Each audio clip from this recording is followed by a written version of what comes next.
Join us.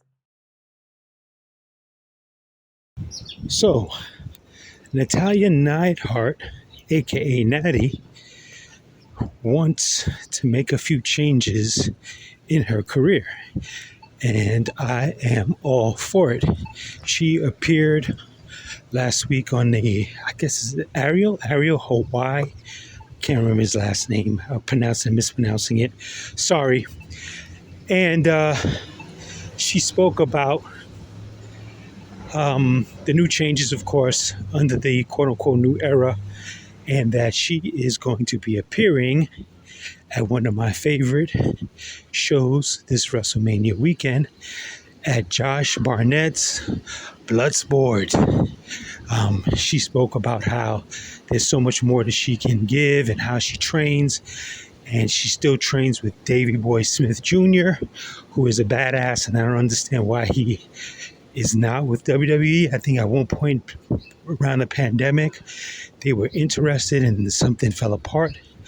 But someone like Davey Boy and Karrion Kross, that would be a great match, especially like at something like a WrestleMania. Anyhow, yeah, she's going to be appearing at Bloodsport, and she's also going to be appearing at the Crocket Cup. When I mean appearing, I mean she's wrestling. She's going to be at NWA's Crocket Cup this year.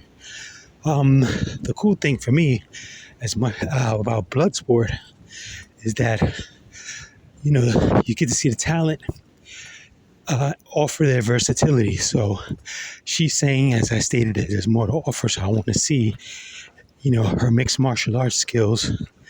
Because she's training with Davey Boy. Davey Boy is not a joke. She has them. And I also remember that Natalya had also worked in Japan back in the days. I haven't seen any of those matches. I'd be very interested in them.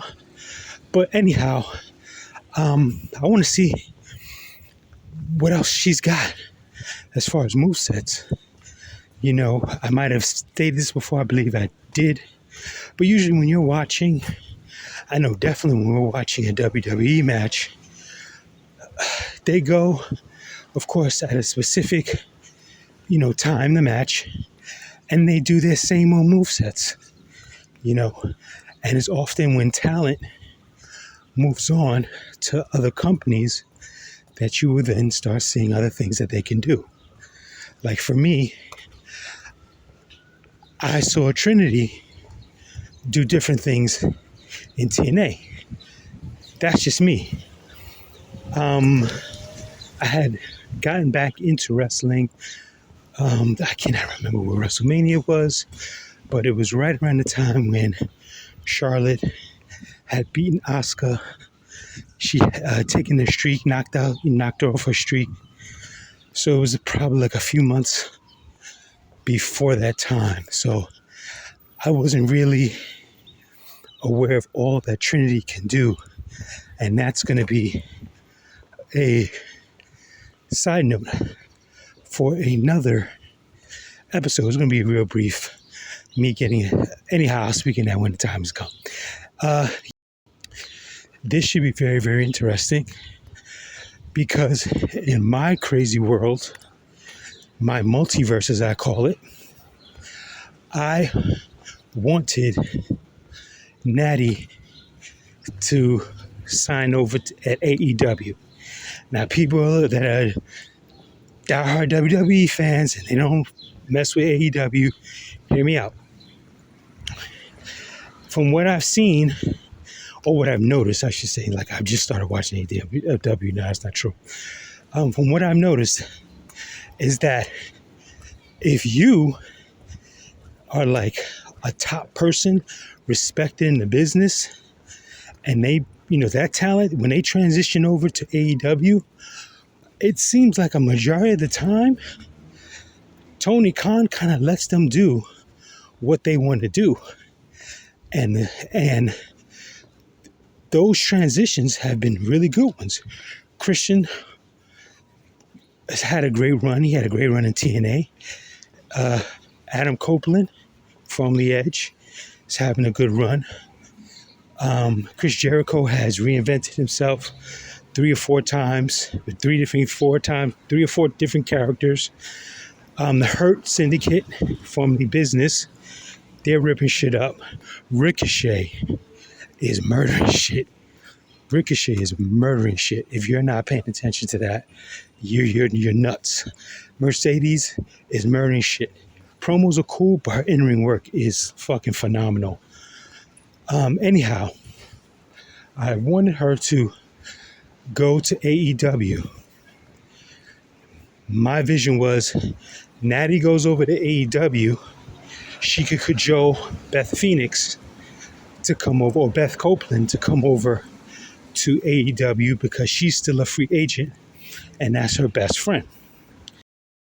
Now, the concept would be you take Natalya, you take Beth, and you take Serena Deeb, and you make them into a Legends sort of faction where they just start mopping up women backstage in the ring because they want their respect. They couldn't get the respect at the former company, so now they're just going to start taking it out on women here.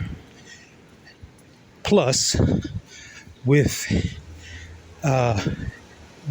Nattie's iconography, if this were to happen, you would have 3 locker room leaders that women would respect or have to respect, because I do hear from time to time that the company is chaotic, especially backstage.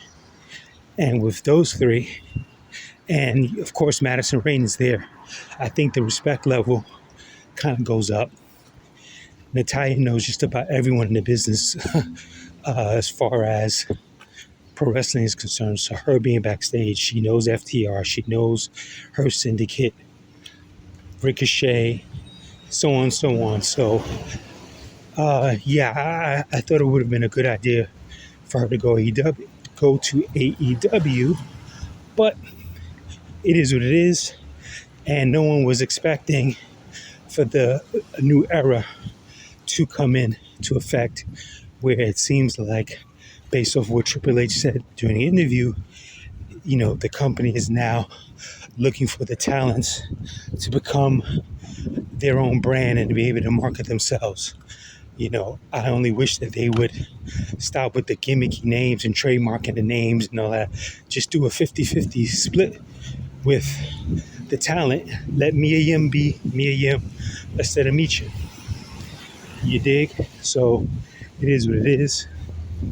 I look forward to Natalya's run at this Bloodsport. I'm wondering who are they going to put her up against. It'd be dope but I think, actually no, because now they can do what they want to do. It'd be good to see her go up against someone like Meiko Satomura. So we're going to see where that goes.